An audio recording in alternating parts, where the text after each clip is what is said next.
New South Wales is home to world-class health and medical research expertise and infrastructure in our universities, independent medical research institutes, and of course our health system. We have global leadership in research and development and the ability to implement discoveries into practice. Our health system is the largest public health system in Australia and one of the largest providers of employment and contributor to Australia's GDP. New South Wales is a global leader in the startup of medical device and health technology companies due to the strong research environment and our highly integrated health system. We are home to many internationally recognised medical device companies such as ResMed, Cochlear, Nanosonics and Sirtex.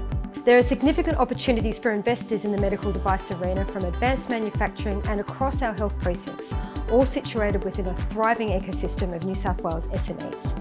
I would like to introduce you to 2 examples of medical device companies in New South Wales, and I hope you have an opportunity to meet with them and all our companies at IDE.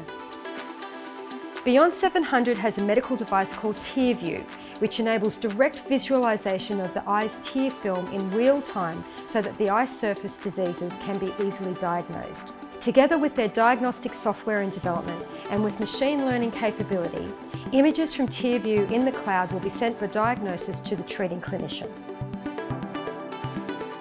IDE Group are an entrepreneurial partner that discovers and develops meaningful offerings that businesses can be built around. They work with their partner organisations in the health sector to find and assess business opportunities, conduct research, create and implement commercial strategy, and create successful medtech ventures.